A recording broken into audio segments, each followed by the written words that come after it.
আসসালামু আলাইকুম প্রিয় ফেসবুক বন্ধুরা, সবাই কেমন আছেন? আশা করি ভালোই আছেন। আলহামদুলিল্লাহ আমিও ভালো আছি। আমি প্রথমে বলি, যদি আপনাদের ধৈর্য না থাকে তাহলে ভিডিওটা প্লে করবেন না, চলে যাবেন, কমেন্ট করবেন না। আর যদি ধৈর্য থাকে সম্পূর্ণটা ভিডিও দেখে একটি কমেন্ট করে যাবেন, ভালো লাগলে শেয়ার করবেন। সো আমি আপনাদের মূল কথায় চলে আসি। এই ফেসবুক প্ল্যাটফর্মে এখন নতুন নতুন অনেকগুলো আপডেট দিয়েছে। ওই আপডেট সম্বন্ধে আমরা অনেকেই জানি না। কারো রিয়েক্ট হচ্ছে না, কারো ঘন ঘন কমেন্ট ব্লক খাচ্ছেন, আবার কেউ কারো পরিবারে যেতে পারতেছেন না, কেউ ফলো করতে পারতেছেন না। এগুলা সমস্যা না, এগুলো আপডেটের কারণে। এগুলা নিয়ে আপনি চিন্তিত হবেন না। আপনার মূল কথা হলো আপনি কাজ করে যান, আপনি অন্যের পেজ বা প্রোফাইলে সময় দিয়ে যান এবং আপনি অন্যদেরকে সাপোর্ট করে যান, তাহলে ফেসবুক আপনাকে সাপোর্ট করবে। আপনি যদি আরেকজনকে সাপোর্ট না করেন, সময় না দেন, তাহলে ফেসবুক আপনাকে কি করে সময় দিবে? আর বিশেষ করে আমি আপনাদেরকে বলি, ঘন ঘন একই ধরনের কমেন্ট করবেন না, একই ধরনের কমেন্ট করবেন না ঘন ঘন।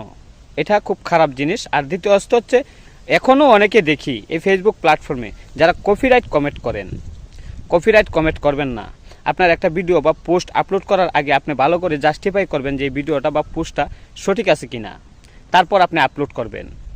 কারণ এই ফেসবুক প্ল্যাটফর্মে হাতুড়ে ডাক্তারের অভাব নেই, কিন্তু আপনাকে সবাই ঠকাতে পারবে, কেউ আপনাকে জেতাতে পারবে না। তবে যদি আপনি ফেসবুকের আপলোড সম্বন্ধে জানেন আর যদি ফেসবুকে সঠিকভাবে কাজ করেন, তাহলে ফেসবুক আপনাকে জেতাতে পারে।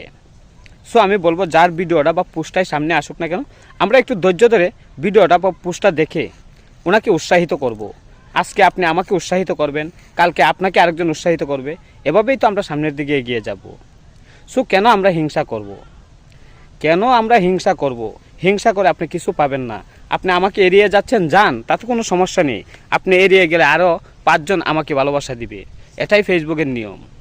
তবে আমি বলি যে আমরা কেউ কাউকে অবহেলা করব না, হিংসা করব না, কেউ কাউকে এড়িয়ে যাব না। সঠিক সময় আসলে আমরা সঠিক কিছু পাবো, এটা আমরা বিশ্বাস রাখতে হবে।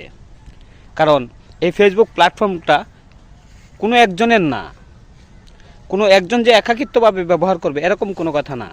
বিশ্বের আনাচে কানাচে এই ফেসবুক প্ল্যাটফর্মটা ছড়িয়ে ছিটিয়ে আছে। সো আপনি যদি কাজ করে যেতে পারেন, আপনার কথা যদি মানুষের কাছে ভালো লাগে এবং আপনি যদি ফেসবুককে কিছু না কিছু উপহার দিতে পারেন, অবশ্যই ফেসবুক আপনাকে সময় মতো সব কিছু দিবে। তবে ধৈর্য ধরতে হবে এবং ধৈর্যের বিকল্প কোনো কিছু নেই। বন্ধুরা, যারা আমার এই ভিডিওটা শেষ পর্যন্ত দেখেছেন, আমি তাদের উদ্দেশ্য করে বলবো, আমার লাস্ট টপিকটা হচ্ছে আমার বাড়ি সুনামগঞ্জ। আপনি এই সুনামগঞ্জ উল্লেখ করে আমাকে একটা কমেন্ট করে যাবেন, ইনশাল্লাহ আপনার পরিবারে ফুলের ভালোবাসা চলে যাবে।